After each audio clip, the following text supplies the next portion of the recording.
I picked up my daughter-in-law's coat from the dry cleaners. The owner, a man I'd known for many years, suddenly pulled me aside and whispered, "Listen to me carefully. Take your grandchildren and get out of this town before sunrise." I froze and asked him, "Why?" He pulled out a small plastic bag, and with a trembling voice, he said, "Because I found this inside your daughter-in-law's coat. When I saw what was inside, I couldn't breathe." Without thinking, I held my grandchildren tight and, "I'm glad you're here." If you're watching this video, hit the like button, subscribe to the channel, and tell me in the comments where you're listening to my story of revenge from. I want to know how far it has traveled. As evening fell, the day's heat still clung to my fingers while I carried the heavy basket from the market. Sweat soaked my blouse, and I walked slowly down the old street where the peeling paint on the walls told the story of this town's many years. Arthur's dry cleaning appeared on the corner. The faded wooden sign swayed in the wind. I stopped. I pulled the wrinkled yellow claim ticket from my purse. That morning, Chloe, my daughter-in-law, had pressed it into my hand, her voice soft but rushed. "Mom, please, pick up the wool coat from Arthur's. I have meetings all day. End." I nodded without much thought. To me, it was just one more errand, like so many I always did for my children. When I walked in, the smell of fabric softener mixed with the steam rising from a corner. Arthur, an old man with glasses perched on the end of his nose, was behind the counter, flipping through a notebook with his bony hands. I handed him the ticket. He glanced at it and nodded, wordlessly disappearing into the back storeroom. He usually sent the young man who worked for him, but today he went himself, moving slowly, as if he were trying to buy time. I waited without a worry, stroking the handle of my basket, thinking only about what I would cook for my grandchildren that night. He returned with Chloe's coat, carefully wrapped in clear plastic that smelled of softener. But instead of handing it to me, he stopped. He scanned the shop, making sure no one else was there. I thought it was strange, and before I could ask, his rough, calloused hand gripped my arm tightly. "Eleanor," he murmured in a hoarse voice, almost a whisper, "come here for a moment." Without giving me time to react, he led me behind a worn-out curtain that covered the back of the shop. The smell of bleach and steam made it hard to breathe. Piles of clothes waiting to be ironed were stacked like a messy wall, hiding something. "You need to see this," he said, his voice trembling, as he opened a rickety drawer under the counter. From it, he pulled out a small, clear plastic bag, just big enough to make my heart stop. Inside was a bank transfer receipt, stamped in red, with a figure so large I had to look at it several times to be sure I wasn't mistaken. Millions of dollars. Who would keep something like that in a coat pocket? And next to the paper, a photograph. The innocent faces of Sophia and Leo, my grandchildren, with circles drawn over them in a red marker. They were crooked, angry circles, as if drawn in a fit of rage, or worse, with a dark intention. I felt the blood in my veins turn to ice, my hands as cold as stone. "Arthur, what is this?" I stammered, my voice breaking. He shook his head, his eyes filled with fear, as if even he couldn't bear what he had found. "Eleanor, you have to get the children out of here immediately. Don't waste a second. You must be gone before sunrise." His voice was harsh, almost pleading. I wanted to ask him more. I wanted an explanation, but he just placed the bag in my hand, repeating, "I can't keep this here. It's too terrifying." I took the coat, my hands shaking so badly I almost dropped it. I tucked the bag deep into my pocket, feeling like I was carrying a bomb about to explode. As I left, my steps were uncertain, as if I were walking on air, unable to feel the ground beneath my feet. The basket tipped, and a few tomatoes rolled out, nearly falling onto the sidewalk. Outside, the world continued with its usual noise, the squeal of a bus's brakes, the calls of street vendors, the laughter of children running down the street. But in my head, only Arthur's insistent voice echoed, repeating like a funeral bell. Before sunrise, the sky darkened, the shadow of dusk swallowed by the thick night. I entered the house, my feet as heavy as stones, the zip-top bag holding the terrifying secret still deep in my pocket, burning like a curse. The large house, once filled with the laughter of Sophia and Leo, was now frozen in an icy silence. Ben, my son, was on a business trip in Denver, hundreds of miles away.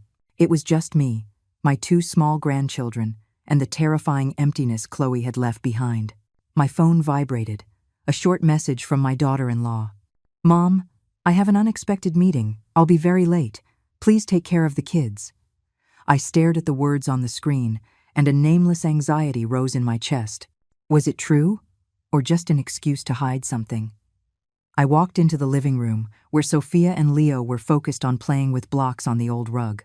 Sophia, a 7-year-old girl with big, round eyes, was carefully building a little house out of colorful pieces. "Grandma, look, my house has a chimney," she shouted excitedly, her voice as clear as bells.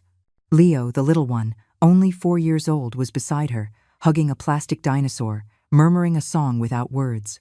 Seeing them, my heart clenched. Just a few hours earlier, I thought they were safe in the arms of their family, but now, the image of the 2 red circles on the photo haunted me, like an invisible threat lurking somewhere. I forced a smile, stroking Sophia's head. "It's beautiful, my love. Rest for a bit, Grandma will make dinner." But in my mind, everything was spinning. Arthur's voice wouldn't stop. "You have to leave before sunrise." I didn't know what I was running from, but my instincts as a mother and a grandmother told me those 2 children couldn't stay here a minute longer.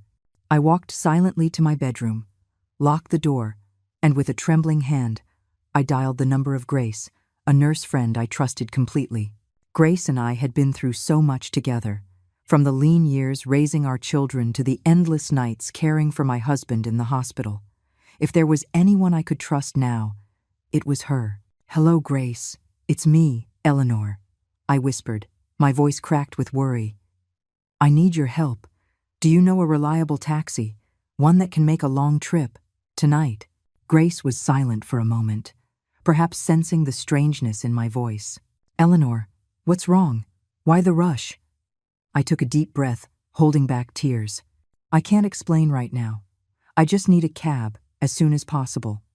Grace didn't press, only answering briefly. "I'll call my brother. He's a driver, very discreet. Give me 10 minutes. I nodded, even though I knew she couldn't see me, and hung up with my heart in a knot. I went to the kitchen, my hands moving quickly. I took some bread from the cabinet, sliced some cheese, and packed some cookies the children loved.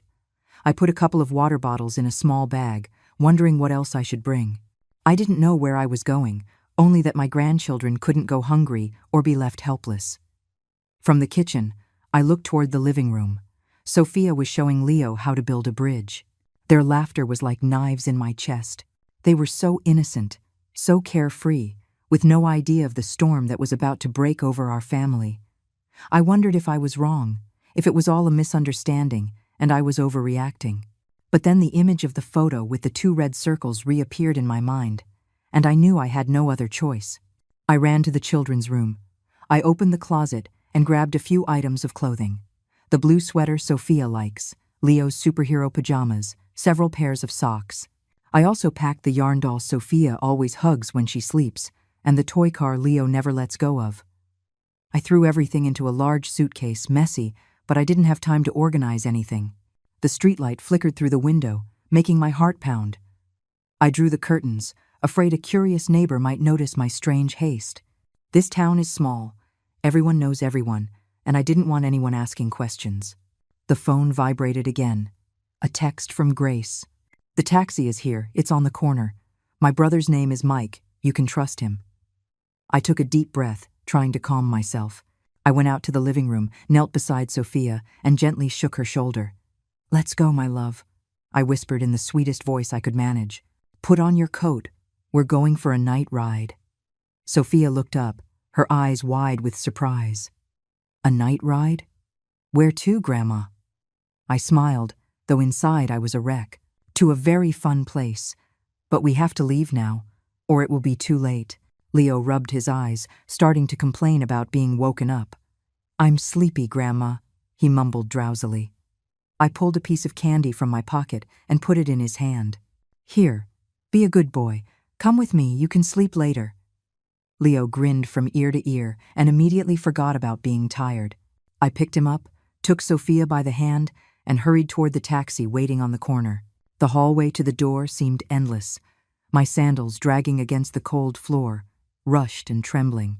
I put the children in the back seat and carefully buckled their seatbelts. Sophia hugged her doll, looking at me with curiosity, but still trusting. Leo let out a long yawn, resting his head on his sister's shoulder. I sat next to them, clutching the suitcase to my chest, my heart heavy. The driver, a middle-aged man with a tired face, watched me in the rearview mirror. "Where are you headed at this hour, ma'am?" he asked, his tone concerned. I swallowed hard, my voice breaking. "To the bus station, please, as fast as you can." The car started, breaking the stillness of the night. Through the window, I watched the house recede, sinking into the darkness like a tomb holding secrets and betrayals. The bus station at midnight was as bustling as a market that never sleeps. The neon signs, green and red, flickered over old posters, making my head spin. The calls of street vendors, the horns of buses, and the screech of suitcases rolling on the concrete mixed into a chaotic concert. And yet, that disorder made me feel safer, as if my grandchildren and I could get lost in the crowd and escape the invisible gaze that was watching us. I held Sophia's hand tightly. Leo was sleeping soundly on my shoulder. His warm breath on my neck reminded me that I had to stay strong, even if I felt broken inside. I approached the ticket counter, trying to sound calm as I asked, 3 tickets to Charleston, the last trip of the day." The ticket agent, a man with a messy mustache, glanced at me and the children. Then he slid 3 tickets through the window. "It's leaving immediately. Get on quick, or you'll miss it," he said in a monotone voice. I nodded, paid, and turned to Sophia, forcing a smile. "We're going to visit a distant relative. We're going to have a great time." The girl nodded, though her big eyes reflected curiosity. "Which relative, Grandma? Do I know them?" I stroked her head, avoiding her gaze. "It's an old family member. You haven't met them yet. Get some sleep. It's a long ride." Sophia nodded again, hugging her yarn doll tightly, her eyes fixed on the bus window. The bus pulled away, the roar of the engine breaking the night's silence. Leo remained asleep on my shoulder, his head lolling, his hand still clutching his toy car. I looked outside, the streetlights blurring past like fading memories. Charleston, the place where I had lived more than 20 years ago, was the only option in my head at that moment. It was there that my husband and I built the first years of our marriage, where Ben was born, and where I once felt safe. Now, I just hoped that city would be a refuge for the 3 of us, even if only temporarily. But deep down, I knew I wasn't just running away. I was searching for a way to face a truth I didn't yet dare to name. When we arrived in Charleston, it was already dawn, the pale light filtering through the old rooftops. I carried Leo and led Sophia to a small motel hidden behind the central square. The room was cramped, with a faint smell of dampness and a double bed covered in faded sheets. I put both children on the bed and tucked them in. Sophia murmured in her sleep, "Grandma, where's Mommy?" That question pierced my heart like a dagger. I just stroked her head and whispered, "Sleep, sweetie. Your mommy is busy. She'll be here in a little while." But I knew very well it was a lie. Chloe, the daughter-in-law I once loved so much, was now an enigma, a dark shadow I didn't dare to face. I sat by the window, my hands clasped, my mind racing. The plastic bag was still in my coat pocket, as heavy as a curse. The transfer receipt, the photo with 2 red circles, and Arthur's warning were pieces of a puzzle I didn't know how to begin to solve.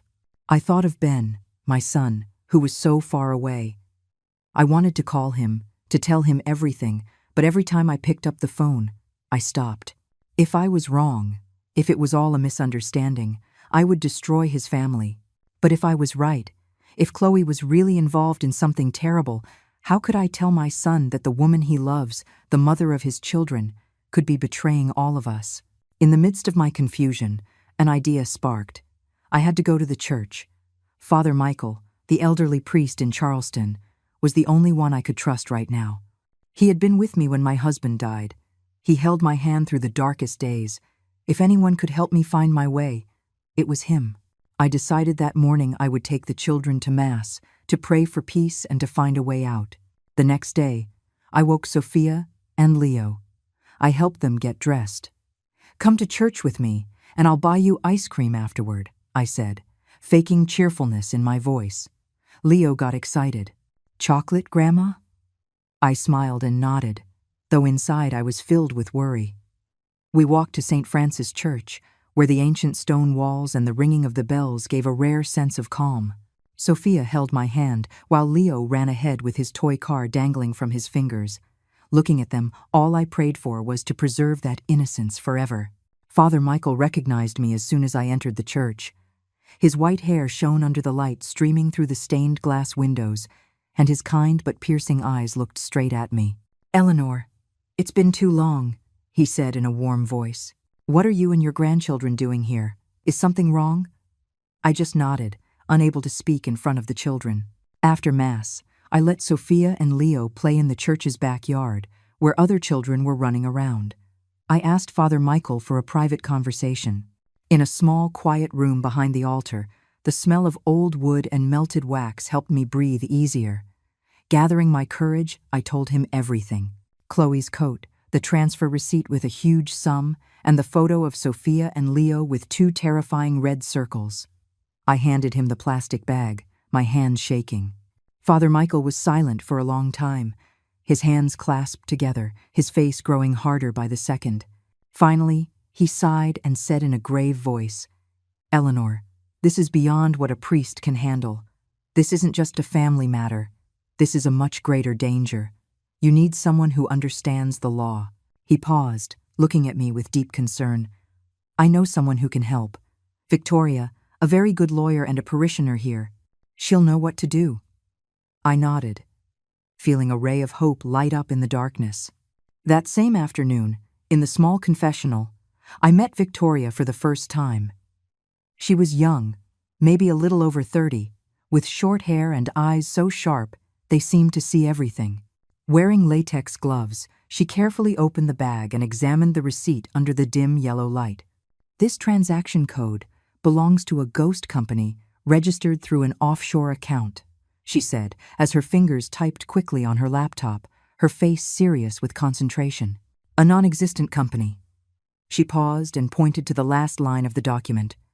"Signed by Julian Cortez." That name meant nothing to me, but when Victoria looked at Father Michael, they exchanged a meaningful glance. "That man has been involved in financial fraud and money laundering," Victoria said in a low voice. "This is not simple, Eleanor." I felt my hands, resting on the wooden table, begin to tremble. "But why my grandchildren?" I asked, my voice breaking. "Why are their faces marked in red?" Victoria didn't answer right away. She just looked at me with compassion. "We need to investigate more," she said finally. "But the first thing is for you and the children to stay here, where you'll be safe. I will contact some trusted colleagues to look into this." Father Michael placed his hand on my shoulder, his voice soft but firm. "Eleanor, God will protect you and your grandchildren, but you must be strong for them." I hugged Sophia and Leo as we left the church. As the gray afternoon covered the cobblestone streets, the bells rang behind us, reminding me that I was no longer alone. The next day, I found myself in front of a motel door in Charleston, my heart on fire. Sophia and Leo were playing in the yard of Grace, my old nurse friend whom I trusted completely. Through the wooden fence, I watched them. Sophia was teaching Leo how to blow soap bubbles, and their crystal-clear laughter filled the sunny morning. I smiled, but that smile felt heavy, as if every second spent there was stolen from them. "Grace, can you watch the kids for a day?" I asked, trying to stay calm. "I have to go back to my town to sort out some important personal matters." Grace looked at me. Her sharp eyes seemed to want to ask more, but she just nodded. "Don't worry, Eleanor. The children will be fine with me. I'll make them pudding and tell them stories." I squeezed her hand, saying nothing more, but with infinite gratitude in my heart. I took the first bus of the morning back to town, huddled in a seat at the back, the plastic bag still in my coat pocket, a constant reminder of the terrifying secret I was carrying. The landscape passed by the window-dry cornfields, dilapidated houses, but I saw nothing but the image of the 2 red circles on the photo of Sophia and Leo. I wondered what I was doing, if it was right to leave the children behind and return to this dangerous place. But I knew that if I wanted to protect them, I had to uncover the truth, no matter how cruel. The family house appeared as the bus pulled into the last stop. It was silent, cold. It was no longer the home Ben and I had built over so many years. Now it felt like a crime scene waiting for me to discover it. I took the spare key from the bottom of my purse, my hand trembling as I opened the gate. The squeak of the hinges echoed in the silence, making me turn my head with a start. The street was deserted, only a few dogs barking in the distance. I went inside and locked the door, feeling like I was crossing into another world, where everything I had believed could crumble. The living room was just as I had left it the day before. Chloe's light blanket was thrown carelessly over the sofa, as if she had been there just hours ago. On the side, a half-drunk cup of coffee, the dried foam now a brown stain. I stood there, looking around, trying to find some sign, some clue to explain what was happening. But the air inside the house was heavy, as if even the walls were keeping secrets. I didn't hesitate any longer, and went straight to Ben and Chloe's room, where I knew there was something I needed to check. Under the closet, the small gray safe was still there, motionless like a silent accomplice. I remembered Ben's birthday a few months ago, when Chloe, drunk after several shots of tequila, had blurted out the combination while laughing with me. "Mom, you wouldn't believe it, Ben always tells me to change the code, but I like May 12th, 2018, our wedding day." At the time, I just laughed, thinking it was an unimportant detail. But now, that sequence was the key to opening the door to the truth. I knelt, dragging the dust-covered safe out. My hands shook as I turned each number. 120518. The dry click echoed like a gunshot in the silence, making my heart leap. I opened the heavy door of the safe, breathing heavily. Inside, stacks of dollar bills were neatly piled. The green glow left me stunned. Tens, maybe hundreds of thousands of dollars, a sum my family had never dreamed of. Next to them, a pile of fake passports and IDs, with unfamiliar names. Maria Gonzalez, Juan Alvarez, Sofia Morales. I flipped through them one by one, my heart pounding as if I were reading a list of ghosts. In a corner were 2 sealed cell phones, ready to be activated on some plan. But what took my breath away were the papers at the bottom. 3 business-class plane tickets from Chicago to Madrid, in the names of Chloe, Sophia, and Leo. Ben's name was not there. I checked them over and over, hoping I was mistaken, but the cold truth was like a knife piercing my chest. Chloe was planning to escape, to take my grandchildren, and leave my son behind like an obstacle. I pulled out one more envelope, my hands trembling. Inside there was a photo. Chloe, smiling radiantly, next to an unknown man, elegant in a black suit. On the back of the photo, a handwritten scrawl, "My Cortez." That name, Julian Cortez, matched the signature on the transfer receipt. The whole room began to spin, the air grew thick, and I struggled to breathe. I sat on the floor, my back against the dresser, the photo falling from my hands. Chloe, the daughter-in-law I had loved like a daughter, the one who cooked with me for family meals, the one who hugged me crying when Ben had trouble at work. That woman was betraying us. Not only was she betraying Ben, but she was also planning to take my 2 grandchildren, as if they were part of a deal. I thought of Sophia, with her innocent smile as she drew pictures for me, and of Leo, with his habit of hugging my legs whenever I baked.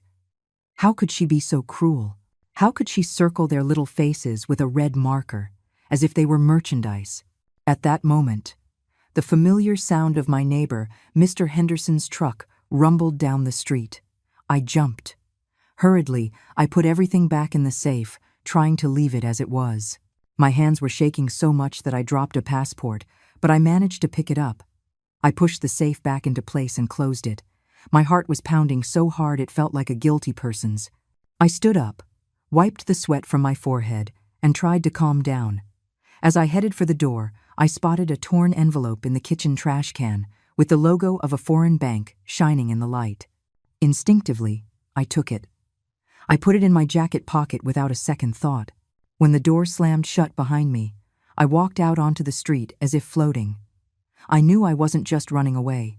In my pocket, I carried the proof of a terrible plan. Chloe planned to escape with Cortez, taking a fortune, abandoning Ben, and worst of all, taking my 2 grandchildren with them as part of the deal.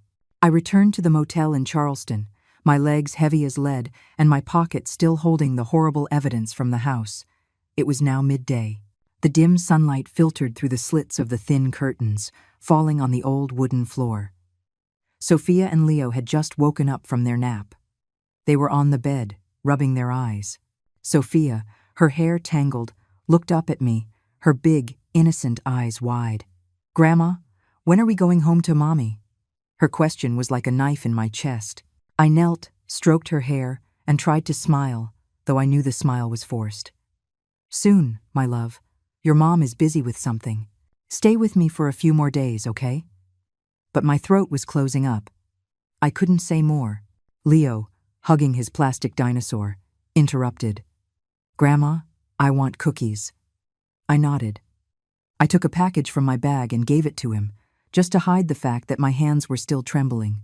I took both of them to the motel's small courtyard, where there was an old swing set. "Play for a while.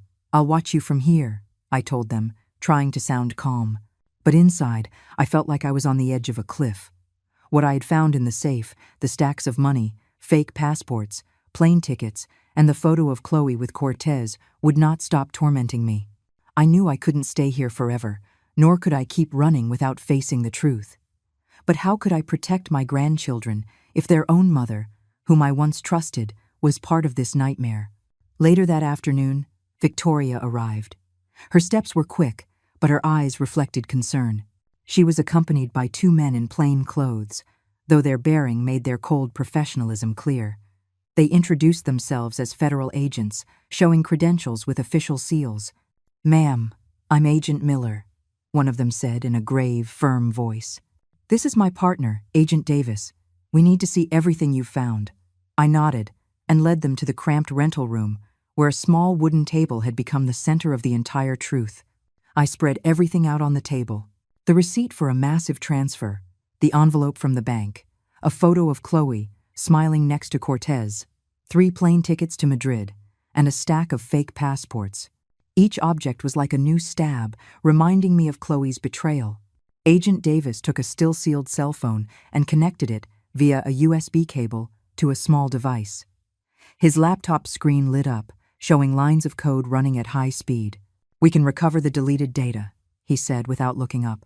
"These things usually hold more information than people think." I remained seated, my hands clasped, my heart pounding hard. Outside, Sophia and Leo were playing in the courtyard, their laughter reaching me, but I didn't dare to look. I felt that if I lost control for even a second, I would let out the pain that was suffocating me. After a few tense minutes, Davis turned the screen towards me. There was a photo folder, and the first image was again of Sophia and Leo. Their innocent faces were circled in red marker, distorted with a cruel intention. I held my breath, as if the air in the room had vanished. Agent Miller pointed at the screen. His voice lowered, as if trying to prevent me from breaking down. "Ma'am, this isn't a personal mark. It's a symbol used in human trafficking networks." The word trafficking sounded like a thunderclap, leaving me paralyzed. He enlarged the image and showed a series of tiny numbers in the corner. "It's a transaction code. The red circle means target selected. The children are part of a much larger plan."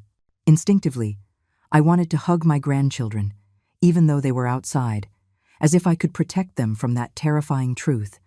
My eyes filled with tears, but I refused to cry. I didn't want the little ones to see me. "You mean, they plan to sell my grandchildren?" I asked in a trembling voice, barely audible. Miller nodded with a look full of compassion. "We don't know the whole plan yet, but this evidence points to an organized criminal network." "And the woman in this photo?" he asked, pointing to Chloe. "Most likely an accomplice." Victoria placed her hand on my shoulder, and her voice trembled too. "Eleanor, this is no longer a family matter. It's an extremely serious criminal case. We're going to do everything we can to protect the children." But her words couldn't calm the storm inside me. Chloe, the daughter-in-law I had loved like a daughter, who was with me when Leo was born, who shared laughter on so many family nights. How could she be so cruel? How could she turn 2 children, her own blood, into targets for a dirty business? Davis continued typing on the laptop, pulling up messages that had been deleted. One appeared, short but cold. 2 targets selected. Ensure timely delivery. The message was sent from Chloe's number to an unknown number, Signed, J.C. Julian Cortez. I felt the blood in my body freeze. She really did this, I murmured, not knowing who I was talking to. Victoria took my hand, squeezing it gently. Eleanor, I know this hurts so much, but you have to be strong for the children. They told me to stay calm, to act as if nothing was wrong. Do not communicate with Chloe, Miller said in a firm voice. She must not know what you've discovered. We need time to investigate further. I nodded, but my heart was in a tangled mess. How could I pretend to be normal when every breath carried the pain of betrayal? How could I look into Sophia's and Leo's eyes, knowing their mother had planned to sell them as if they were merchandise? I brought the 2 grandchildren back to the room, trying to play with them as usual. Grandma, tell the story about the vampire, insisted Leo, climbing onto my lap. I hugged the boy and told him the story he loves, but my voice broke, as if I myself were lost in a nightmare. Sophia was on the side, drawing with colored pencils, humming a song. I looked at them, and my chest ached as if it were being torn apart. They were carefree, innocent, not knowing their world had been on the verge of being shattered by the very mother they loved. Outside, black clouds gathered, and a sudden downpour began. The rain beat hard on the motel's tin roof, marking the rhythm of the chaos in my chest. I drew the curtains, hugged the children, trying to protect them from the storm outside and the storm within me. The next morning, a black car pulled up in front of the motel, with no license plate, no lights, but I knew it was a federal police vehicle. Victoria had called earlier to tell me to get ready. Eleanor, today we're going to plan everything, she said over the phone, her voice confident, though with a hint of concern. I quickly put on a sweater. I woke the 2 grandchildren and asked them to stay with Grace for one more day. Where are you going, Grandma? Sophia asked, with those big, curious eyes. I stroked her head, trying to force a smile. I'm going to see an old friend. I'll be back for you in the afternoon. Mateo, nibbling on a cookie, nodded without asking further. I kissed them on the forehead and got into the car, my heart as heavy as if I were carrying the whole world on my shoulders. The federal police office in Charleston was hidden on a narrow street, with no sign to indicate that serious cases were handled there. I went in and was taken to a small meeting room where the smell of old coffee and papers hung in the air. Victoria was already waiting, seated at a long table. Across from her were 3 officers, Miller, Davis, and a female officer named Hayes, whose gaze was both stern and gentle. Eleanor, we've reviewed the evidence you gave us, Miller began in a grave but sharp voice. This is a major case, related to an international crime ring. We need your cooperation to capture Chloe and Cortez. They explained the plan. To create a fake scene where Sophia and Leo had disappeared, to make Chloe and Cortez panic and reveal their movements. We will monitor all their communications, Hayes said, pointing to a screen showing a map of the city. We've installed a listening device on Chloe's phone and are tracking Cortez's number. They will contact each other, and then we will have enough evidence. I listened, but my heart tightened. And my grandchildren, will they be safe? I asked, my voice trembling, unable to hide my fear. Hayes put a hand on my shoulder with a firm look. Don't worry. We have arranged an absolutely safe shelter for the children. You will be able to video call them whenever you want to see them. And they took me to another room where a social worker was playing with Sophia and Leo in a room full of toys. Sophia was coloring a picture, and Leo was building with Legos while babbling a story about a spaceship. Seeing them, I felt like crying. They didn't know I was trying to protect them from their own mother. Eleanor, the children will stay here with me, the social worker said in a soft voice. I will take care of them as if they were my own. I nodded, hugged my 2 grandchildren tightly one more time before leaving, feeling like I was leaving a part of my heart behind. That night, I returned to the motel and sat alone in the small room, phone in hand, waiting. Victoria and Davis were with me. The listening device was on the table, and the laptop screen glowed with the messages being monitored. Just as we expected, my phone vibrated. A message from Chloe, in a desperate tone. Mom, where are you? Have you seen the kids? They're gone. I've called the police. I'm scared to death. I read the message and felt my heart clench. How could she fake it like that? How could she write those words when she herself had planned to take my grandchildren away? Davis motioned for me not to answer, just gently shaking his head. "Let her get tangled up on her own," he murmured. Half an hour later, Chloe's phone called an unknown number. The listening device activated, and her voice came through the speaker, nervous and trembling. "Cortez, the children are gone. I had everything ready, but I can't find them anywhere." The man's voice on the other end was hoarse and annoyed. "Calm down. We can't back out now. The plane tickets are already bought. The buyer on the other end is waiting. If we don't have the merchandise, we'll be in big trouble." The word merchandise was like a knife twisting in my skin. I clenched my fist, my nails digging into my palm, trying to hold back tears. Sophia and Leo, my two little angels, being called merchandise. I wanted to scream. I wanted to go confront Chloe. But Davis motioned for me to be quiet, his gaze cold. The call ended, but Chloe continued sending messages to Cortez. "If we don't find the children, the whole plan will fall apart. You have to do something." Davis gave a cold smile. "Let it fall apart. That's how it should be," he said in a grave voice. "This confession will be irrefutable evidence at trial." Victoria took my hand and squeezed it gently, as if trying to give me strength. "Eleanor, we're almost done with this," she said, but her voice also broke, as if she herself felt my pain. I stayed there, my cold hands clasped, feeling both a deep fear and a strange relief. Relief because I knew Chloe and Cortez were digging their own graves, but the pain still crushed my chest. I thought of the past days, when Chloe was a shy young woman newly arrived in the family, when she would sit with me in the kitchen, kneading bread and telling me her dream of opening a small shop. I loved her. I thought she was part of the family, but now every memory was like a wound that opened wider each time I recalled it. Outside the window, the night was thick, without a single star. I heard the soft murmur of several unlit car engines parked silently on the street corner. They were like beasts in waiting, patiently biding their time. I looked at Victoria, then at Davis, and felt like I was entering a chess game whose end I did not know. "Eleanor, you did the right thing," Victoria said, her voice low but firm. "You saved your grandchildren." I nodded, but inside, a doubt began to grow. Had I really saved them? Or was I just dragging them into a new nightmare? That night, darkness covered Charleston like a thick veil. I was sitting inside a federal police command vehicle, parked 2 blocks from a cheap hotel on the outskirts of town. The air inside the car was heavy, the smell of engine oil and cold coffee mixing and making it even harder for me to breathe. Victoria was beside me, her gaze as hard as steel, but her hands were clasped tightly, as if trying to contain her tension. Officer Hayes, who had reassured me that morning, was adjusting the radio, her voice deep but clear.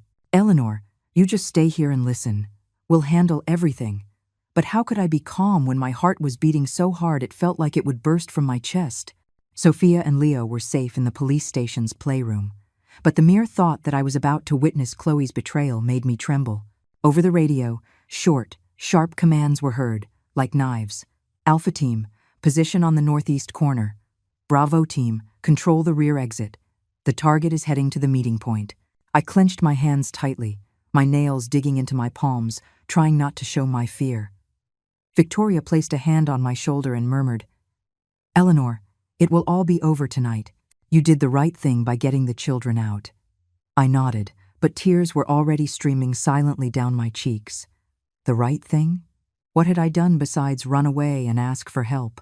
Yet, deep in my heart, I knew I had no other choice.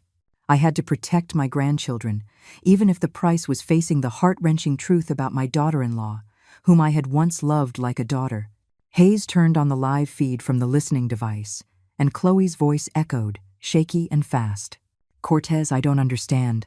Where are those 2? Without them, what are we going to deliver in the deal?" Every word cut me like a knife. Deal. That word made me want to scream, to lunge out and slap her.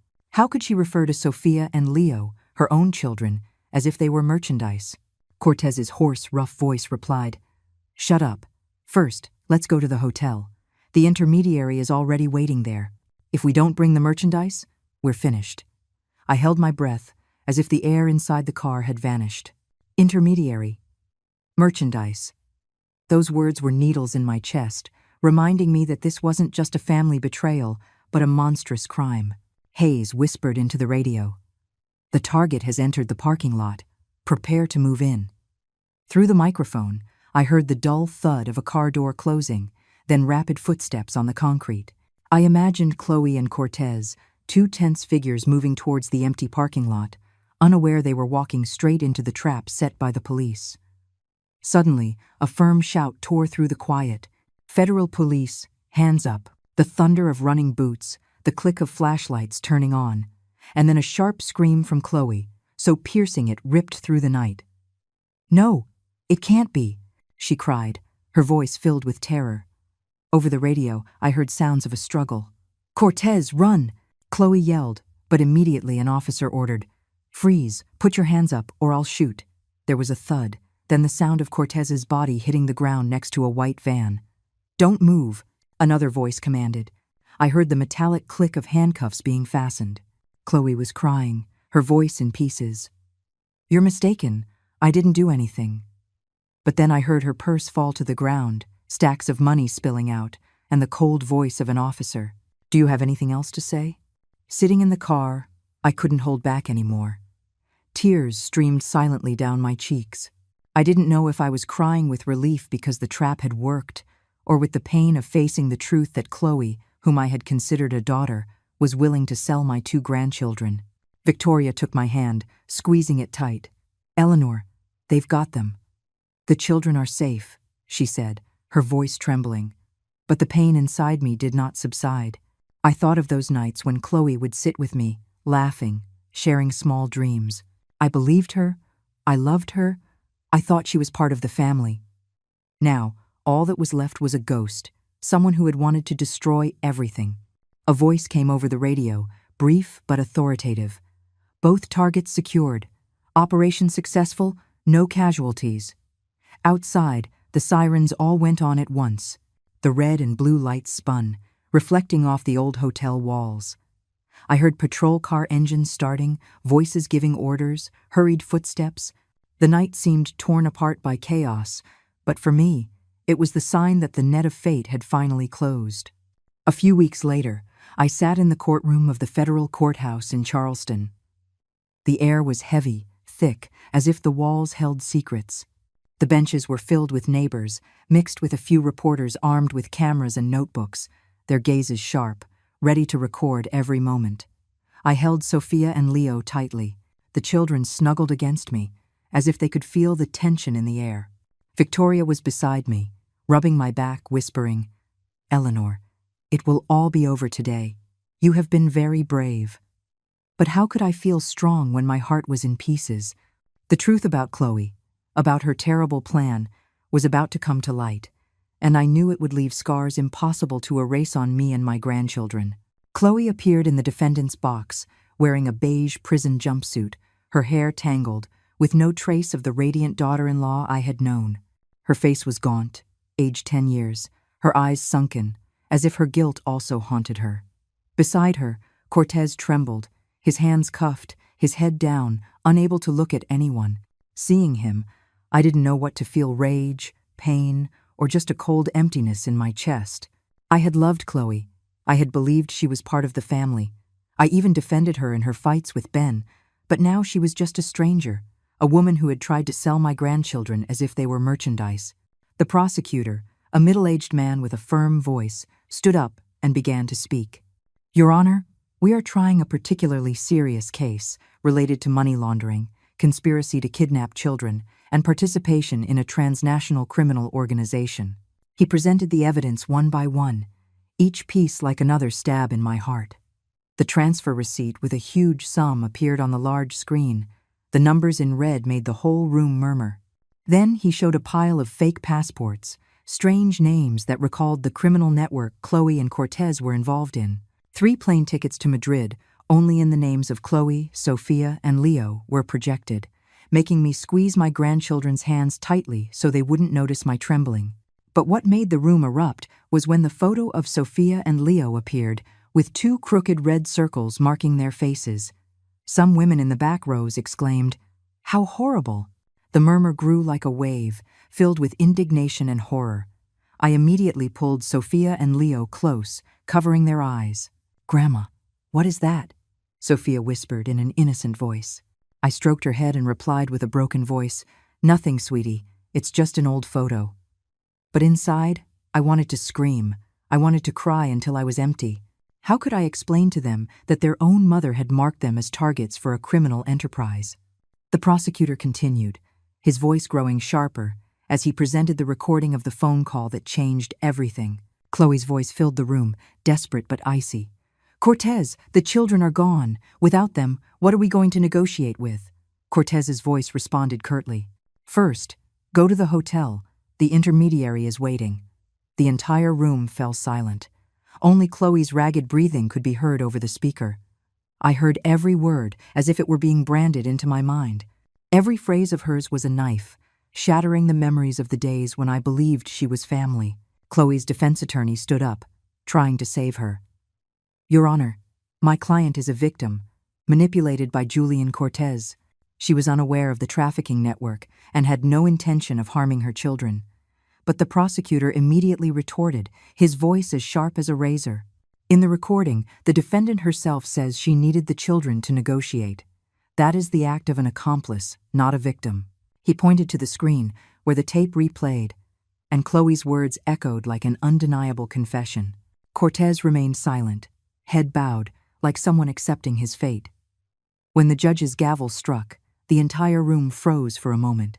The defendants, Chloe Lopez and Julian Cortez, are sentenced to lengthy prison terms for money laundering, conspiracy to kidnap children, and participation in a transnational criminal organization, the judge declared, his voice deep and firm. The room erupted in comments. Some shook their heads in disgust, others whispered in horror. I sat there, squeezing Victoria's hand, breathing a sigh of relief, but with a bitter knot in my throat. Justice had been served, but it couldn't erase the pain in my heart. Sophia tugged at my blouse, her voice very quiet. "Grandma, where's Mommy?" The girl's question pierced me like a knife. I hugged her tightly, unable to answer. How could I tell her that her mother, whom she loved, was being led away in handcuffs behind bars? Leo, sitting beside her, looked up with wide eyes. "Did Mommy go on a work trip, Grandma?" I just nodded, silent tears falling. "Yes, she's very busy, but Grandma and your dad will always be here with you, okay?" They both nodded, but I knew this truth would remain as an eternal scar on their hearts. When we left the courthouse, the scorching midday sun beat down on the square. People were dispersing, their laughter and conversations mixing with the noise of traffic, but for me, everything seemed to fade away.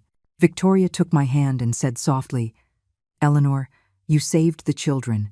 You are their hero." I smiled weakly, but inside, I didn't feel like a hero. I was just a grandmother, a mother, trying to protect what little was left of my family. The truth, however cruel, had finally come to light. Several months have passed since the trial, and my two grandchildren's lives and mine have slowly found a new rhythm in Charleston. I rented a small apartment near the central square, where every morning the church bells ring as clear as a peaceful melody, pulling me out of nightmares about Chloe and Cortez. The apartment isn't large, just a small living room, a kitchen nook, and 2 narrow bedrooms. But for me, it's a sanctuary, a new home for Sophia and Leo. Every morning, I wake up early and make breakfast. An egg sandwich for Leo, cookies and milk for Sophia. I comb Sophia's hair, straighten the collar of Leo's uniform, and walk them to the elementary school near St. Francis Church. Seeing them run into the classroom, waving at me with a radiant smile, I feel a spark of hope sneak into my heart, even though the pain still burns like an open wound. One afternoon, while watering some chrysanthemum pots on the balcony, a yellow taxi stopped in front of the building. The door opened, and Ben got out, a travel bag over his shoulder, his shirt wrinkled from the long journey from Denver.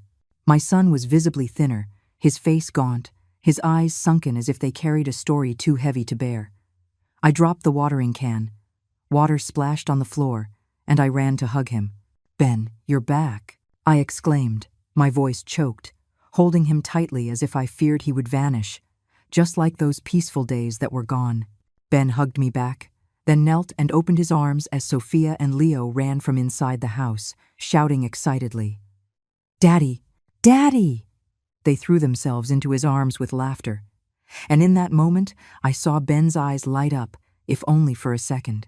That night, the four of us sat around the small table in the kitchen. I made the chili that Ben had loved since he was a child, the aroma of corn and spices filling the house with warmth. Sophia told stories from school, and Leo showed off a drawing his teacher had praised. But the atmosphere was still heavy, as if we all knew there was an unspoken topic, something that had to be said. After clearing the dishes, I sent the children to their room to play with puzzles and sat down across from Ben.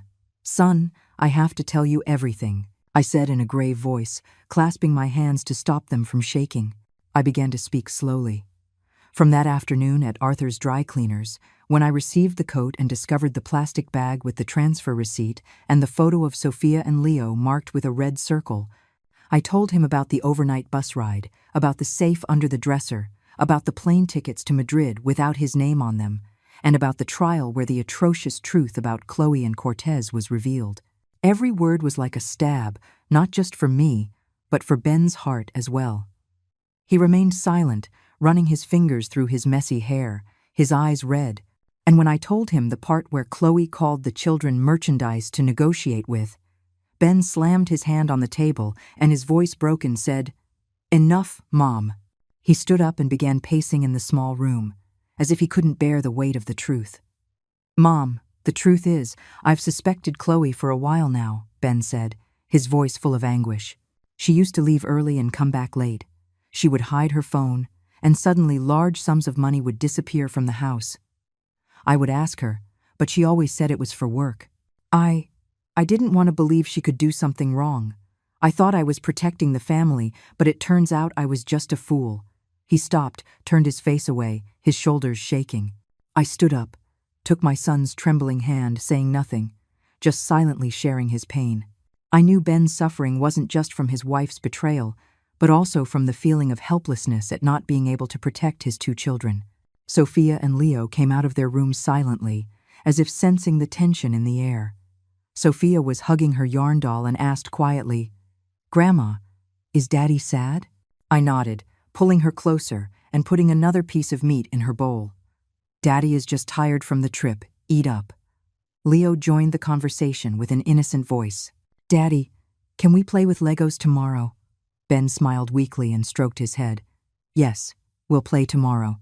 But I knew that smile was nothing more than a mask to hide his broken heart. After dinner, when the children were in their room, Ben sat next to me and said firmly, "Mom, I'm filing for divorce.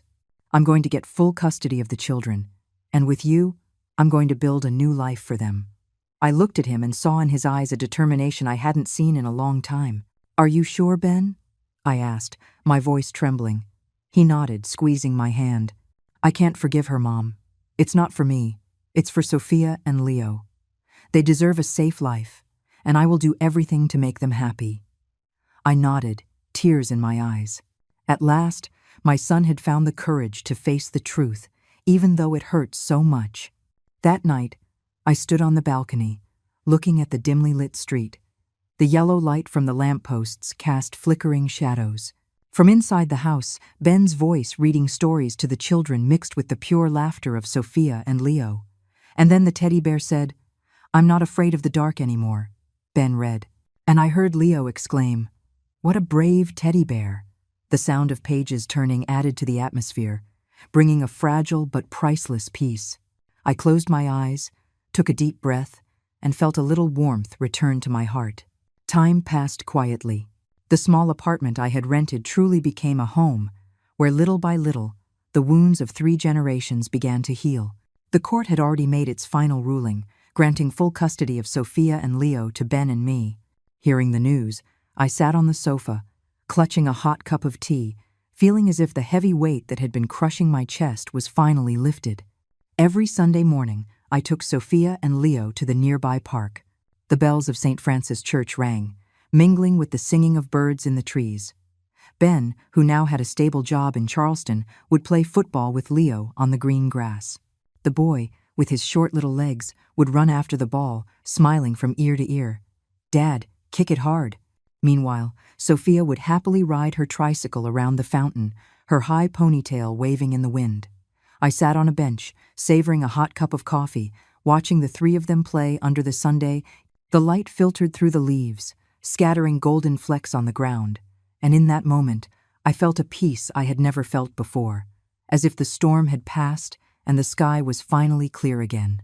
One afternoon, the whole family went to the market in the central square. The air was filled with the aroma of grilled hot dogs and fresh fruit.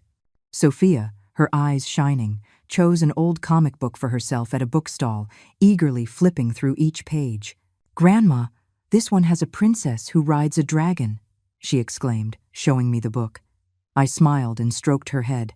"You chose well. I'll read it to you tonight." Leo, on the other hand, insisted on a superhero-shaped balloon, pulling on Ben's shirt. "Dad, buy it for me.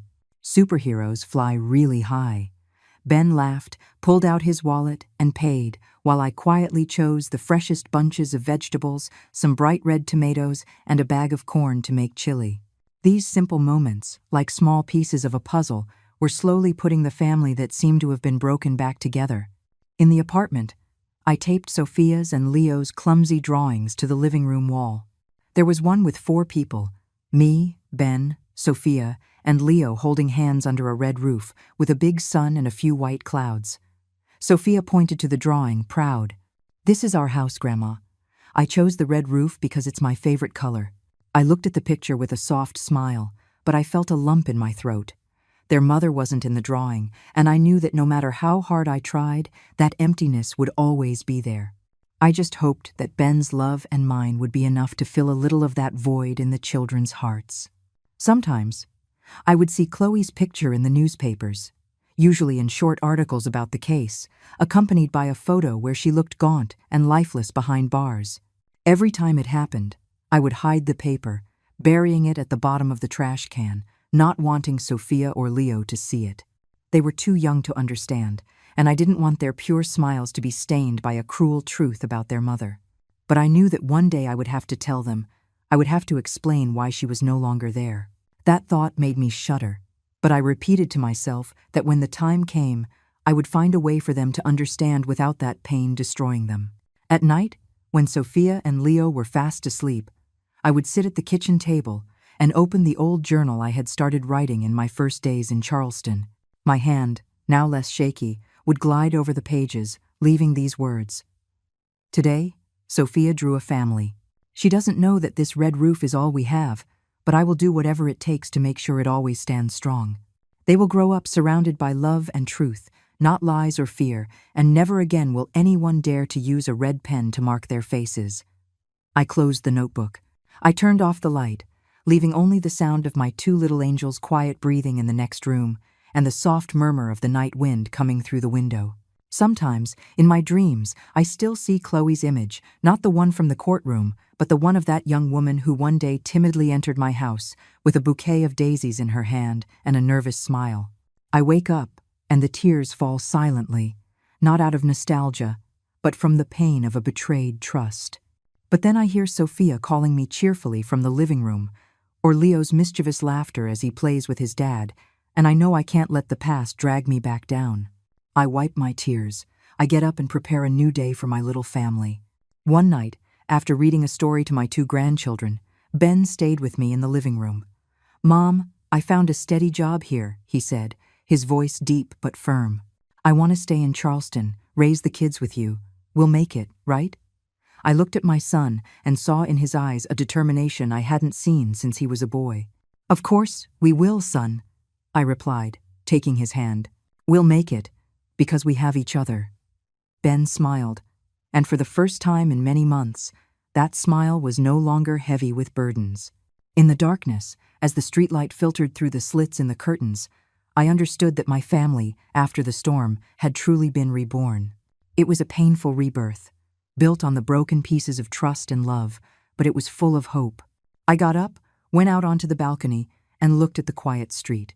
The church bells rang in the distance, like a reminder that, no matter how cruel the past had been, we, me, Ben, Sophia, and Leo would keep moving forward, with love as a beacon lighting the way.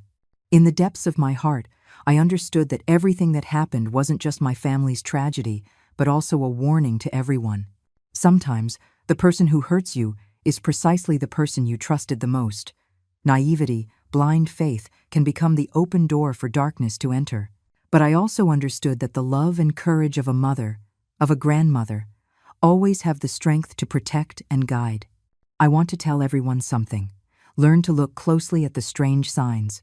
Don't close your eyes for fear of facing the truth.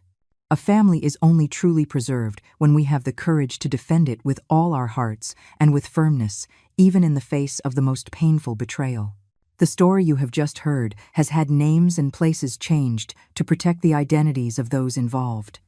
We don't tell it to judge, but in the hope that someone will listen and stop to reflect. How many mothers are suffering in silence within their own homes? I truly wonder. If you were in my place, what would you do? Would you choose to remain silent to keep the peace? Or would you have the courage to face it all to reclaim your own voice? I want to know your opinion, because every story can become a candle that lights the way for another. God always blesses, and I am sure that bravery will lead us to better days. For now, on the end screen, I will leave 2 of the channel's most beloved stories. I think you will be surprised. Thank you for staying with me until this moment.